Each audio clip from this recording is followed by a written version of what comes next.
Bonjour, vous écoutez le podcast de Virage. On vous donne des pistes pour aller de l'avant et ça se fait parfois à contre-courant. Si face à un problème, quel qu'il soit, vous vous êtes déjà dit « j'ai tout essayé, rien ne va, je ne sais plus quoi faire », alors vous êtes au bon endroit. Je suis Marina Blanchard, psychologue, formatrice et fondatrice de Virage. Mon école s'inscrit dans la lignée de celle de Palo Alto, c'est-à-dire de la thérapie brève. Et je suis Peggy Van Lierde, chef d'entreprise, journaliste et coach en développement personnel. Ensemble, nous vous proposons des réflexions pour avancer autrement. On répond aujourd'hui à une question qui nous a été posée sur Instagram, qui concerne l'éducation. Alors, quand on est en couple, qu'on a des enfants, on n'est pas toujours sur la même longueur d'onde. Pas toujours facile d'envisager les choses de la même manière. Par exemple, au niveau de l'autonomie. Jusqu'où je laisse de l'autonomie à mon ado ou pas? Est-ce qu'il peut prendre le bus tout seul? Est-ce qu'il peut pas prendre le bus tout seul? Quelle heure de fin pour la sortie? Ouais. Est-ce qu'il peut traîner tout seul après les cours ou avec ses copains en ville? Voilà, on pense à toutes ces petits moments de liberté auxquels les ados aspirent et les parents doivent accorder leur vie au long par rapport à ces aspirations. Et c'est pas toujours facile, effectivement. Souvent, en fait, le parent qui a le problème, c'est le parent, évidemment, qui veut mettre plus de limites. Celui qui ouvre, j'ai envie de dire, lui, il a pas de problème, il dit voilà, allons, allez, sois cool, etc. Et donc, c'est pas toujours facile, d'ailleurs, d'entendre ce message, sois cool, alors que, voilà, on peut avoir des inquiétudes qui sont fondées par quelque chose qu'on a vécu soi-même dans son passé, par des choses qu'on a entendues, pour X ou X raisons. Et En tout cas, des raisons qu'on estime légitimes. évidemment, valables, oui, c'est ça. Et donc on va défendre, j'ai envie de dire un peu bec et ongle, face à un conjoint qui, lui lâcherait la bride, et même peut-être, j'ai envie de dire, se permettrait d'autant plus de la lâcher en sachant que l'autre est là pour mettre des limites. Parce que ça me pensait en fait à un couple d'amis où elle me disait, en fait, moi j'ai l'impression d'être toujours l'emmerdeuse, entre guillemets, parce que lui il dit tout le temps d'accord. Et en lui disant, parce que voilà, elle m'en parlait et je lui dis, mais et si toi tu disais une fois d'accord pour voir ce qu'il fait? Et en fait, lui n'était pas si d'accord que ça. C'était en fait facile d'être le papa, puisque là c'était le papa, bon ça peut être l'inverse évidemment, le papa cool et le papa sympa et un peu copain, qui disait d'accord parce qu'il savait que derrière, maman allait mettre les limites et mettre des règles. Mm-hmm. Et donc limiter les risques finalement et protéger l'enfant. Et donc l'adolescent, enfin, mais qui est leur enfant en même temps. Et donc je pense que ça c'est intéressant déjà de se poser la question et de se dire, au fond, moi je suis toujours en train de rappeler les limites, remettre du cadre, et j'ai un peu cette sensation de me retrouver dans le mauvais rôle à jouer. Alors qu'il est un bon rôle de parent, il faut bien le répéter, c'est important. Les limites, elles sont très importantes pour les enfants, c'est très rassurant, c'est structurant. Et en fait, en mettant ces limites et ce cadre, non seulement, évidemment, ça va amener l'ado à les challenger, mais ça va permettre à l'autre parent, finalement, de se reposer là-dessus et de prendre le bon rôle. Et je crois que ça, c'est une expérience déjà intéressante à tenter, peut-être sur un point qui ne vous tient peut-être pas trop à cœur, mais de se dire, au fond, je vais une fois vraiment lâcher là-dessus. Je vais vraiment permettre, autoriser, dire si on ne mettait pas de limite d'heure, etc. Et de voir comment le conjoint réagit, parce que ça peut être parfois rassurant de se dire, en fait, il est finalement relativement d'accord avec moi, ou peut-être il va mettre la limite plus tard que ce que j'aurais mis, mais il va quand même la mettre. Et donc ça, je pense que c'est quelque chose d'intéressant, parce que ça peut déjà changer le jeu, en fait, et ne plus permettre à l'autre de garder le rôle à la cool, et de soi-même être toujours celui qui doit sanctionner ou rigidifier l'organisation, etc. Alors si on n'est pas dans ce scénario et que en fait l'autre est vraiment nos limites, est vraiment nos limites, à ce moment-là, je pense que c'est important de pouvoir évidemment en parler. Alors il y a des différents scénarios possibles. Soit l'autre est nos limites, mais il me laisse gérer et délègue en quelque sorte. Soit il insiste, parce qu'en fait, je disais au début, celui qui a le problème, souvent c'est celui qui veut mettre les limites, mais en fait l'autre peut aussi avoir un problème et se dire oui, mais moi, mon mari qui met trop de limites, moi, ça ne me va pas. Moi, je veux envie que mon enfant développe son autonomie. Donc, mon mari est tout le temps inquiet pour ma fille, mais c'est pas possible. Il faut qu'elle puisse apprendre à prendre le tram toute seule. Et c'est pas parce qu'elle a le tram ou le métro, enfin, Dieu sait quoi, mais c'est pas parce qu'elle n'a que 13 ans, elle serait tout à fait capable de le faire. Et moi, je lui fais confiance. Et lui, en l'empêchant. Donc, ça peut être aussi un problème, finalement, pour les deux, parce que je pense que j'ai dit ça un peu trop vite. Et donc, effectivement, si j'ai l'impression que finalement, mon mode d'éducation, parce que c'est ça, quelle que soit ma posture, que je sois celui qui met des limites ou l'autre, mon mode d'éducation ne correspond tellement pas. Bon, la première chose, c'est évidemment de pouvoir en parler. Alors, bon, on peut essayer d'en parler. À certains moments, ça peut passer, ça peut très bien fonctionner. Donc, ça peut permettre qu'on se trouve une espèce de modus vivendi, un compromis, comme on dit, un compromis à la belge. Mais on peut aussi se retrouver coincé avec chacun dans ses positions. Et donc là, je pense qu'il y a à un moment donné un choix qui doit être fait de qui va gérer quoi. Et peut-être que le compromis va plutôt être, écoute, pour tout ce qui est transport, ça va être plutôt toi, mais alors les heures de sortie, ce sera plutôt moi. Et que chaque parent puisse avoir sa responsabilité d'une part ou d'autre pour ne pas être... j'ai envie de dire, sinon ça va être des conflits évidemment répétés.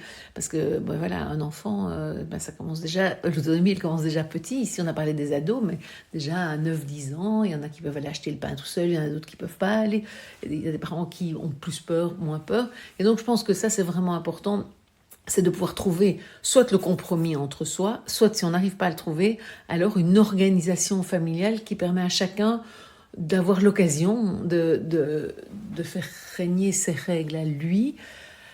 Et en même temps, du coup, ça veut dire que, je sais pas moi, le papa plus inquiet, plus protecteur, il va devoir choisir là où son inquiétude va être prioritaire et prendre peut-être cette responsabilité-là, mais devoir lâcher sur d'autres terrains où il va laisser la maman envoyer un message finalement aussi d'audace et de compétence aux enfants, parce que c'est important de le redire ici. Quand on dit à un enfant « mais non, tu peux pas », on lui envoie le message « t'es pas capable en fait, hein, donc tu peux pas prendre le métro tout seul, t'es trop jeune », c'est un peu « t'es pas capable de le prendre ». Alors, on est bien d'accord que tout enfant à n'importe quel âge n'est pas capable de prendre le métro, que ça dépend de l'âge, mais ça dépend aussi de l'enfant, de sa manière de se prendre en charge, etc. Mais évidemment, plus on lui donnera l'occasion de se prendre en charge, mieux il se prendra en charge. Et donc, je pense que ce sont des opportunités à ne pas rater. Et peut-être qu'aussi, une manière d'y voir clair, quand on a des avis très différents l'un et l'autre, c'est de parler avec les amis et de voir aussi ce qui se fait ailleurs, ce que chacun autorise. Alors peut-être qu'on va hurler en entendant ce qu'autorise une amie et se dire « mais ça, c'est pas du tout pour nous ». Mais n'empêche que c'est intéressant de l'entendre ou de parler même avec des personnes de la famille ou qui ont des enfants un peu plus âgés aussi. Comment vous avez fait vous, Parce que il n'y a évidemment pas de vérité à 12 ans, ceci. Mais ça permet de remettre le curseur un petit peu en place. C'est ça. Et de prendre d'autres informations, de sortir en fait de la dualité du couple où chacun se maintient sur sa position.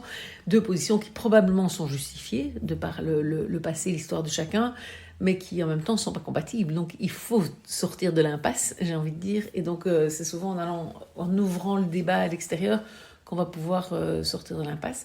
Et puis en parler à l'enfant. Voilà, j'allais dire. Oui. Impliquer l'enfant dans certaines familles, effectivement, ça se fait souvent. Oui. Est-ce que c'est aidant ou pas aidant, quelque part? On peut se poser la question. Moi, je pense que ça peut être aidant de voir comment lui se sent aussi capable de faire les choses, jusqu'où... Lui, on peut même le tester, hein, en imaginant avec lui des scénarios. Et si tu te retrouves dans le métro et que tu as raté ta station, tu fais quoi? Et si, et de voir comment il est capable de réagir, de gérer. J'ai envie de dire un peu comme pour un job, on va faire un entretien, voir ce qu'on peut déléguer vraiment à cette personne. Mais quelque part, c'est un peu la même idée, alors tout en sachant que bien évidemment, peut-être il dira, je sais pas ce que je fais, mais c'est l'occasion alors justement de le préparer, d'en parler et de pouvoir... Donc s'il insiste par exemple pour faire telle ou telle chose, alors je crois que c'est intéressant de discuter avec lui ok, mais moi ma peur c'est qu'il se passe ça. Comment tu gères s'il se passe ça? Et qu'on puisse voir s'il parvient à nous rassurer, ou si au contraire, en fait, on sent qu'il est vraiment paumé. Et peut-être que même le dialogue va suffire pour que lui prenne conscience, oui, c'est vrai qu'il pourrait se passer ça, et je ne suis pas capable de gérer. Ou au contraire, qu'il se dise qu'il est capable. Alors bien évidemment, on sait qu'il peut y avoir l'esprit, l'envie d'indépendance, d'autonomie peut faire qu'il se sente capable de tout tant que ça n'est pas arrivé. Donc c'est sûr qu'on ne pourra jamais, j'ai envie de dire, supprimer la part de risque. Et c'est ça qui parfois est difficile comme parents, c'est qu'on voudrait tellement supprimer tout risque pour nos enfants, et que ça, malheureusement, non, en fait, on est obligé d'en prendre. Et je pense que c'est important de se rappeler aussi qu'en prenant quand ils sont petits, souvent on prend des plus petits risques, mais on leur apprend à les gérer, justement, que si on les met dans une bulle, à un moment donné, ils vont quand même être confrontés au risque de la vie, et je pense que là, ils ne vont pas du tout être outillés. Donc, la progressivité est importante. Je pense que c'est vraiment intéressant. C'est bien d'être pas d'accord, en fait. Ça, j'avais envie de le dire aussi quand j'avais lu la question, et c'est vrai que j'y repense maintenant. Mais finalement, c'est intéressant aussi de ne pas être d'accord, parce que si on est tout le temps tous les deux d'accord, il n'y a aucune remise en question. Ça permet le débat, en Voilà, fait. voilà. Et ça permet l'ouverture. Et je pense que pour les ados, c'est parfois chouette d'avoir des parents pas d'accord, plutôt que d'avoir en face d'eux un mur qui tient et qui est rigide, en fait. Et on crée parfois plus de conflits avec les ados comme ça que quand il y a un des parents qui peut le soutenir, tout en disant, écoute, moi je comprends ton envie et je serais d'accord avec toi, mais comme papa ou maman ne veut pas, écoute, non, on va respecter aussi sa peur. Et ça peut être une manière de montrer comment à la fois on respecte l'émotion, à la fois je suis quand même avec toi, etc. Et je pense aussi que comme parents, même quand on n'est pas d'accord, on peut comprendre la frustration et rejoindre le jeune qui va dire « Ouais, mais c'est dégueulasse, tous mes autres amis peuvent faire ça, etc. » Et eux sortent tous jusque... Ils n'ont pas de limite d'heure, par exemple, c'est assez typique. Et vous vous mettez 2h du matin, je comprends pas...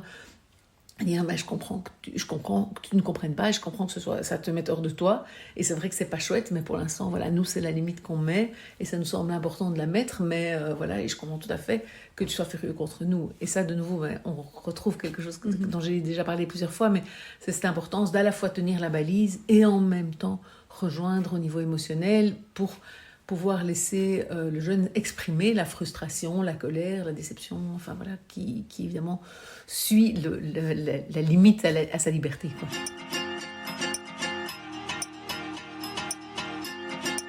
Vous pouvez aussi nous suivre sur Instagram, sur la page Virage Psychologie, et ça vous donne l'occasion de mettre des commentaires et de nous proposer de nouveaux sujets.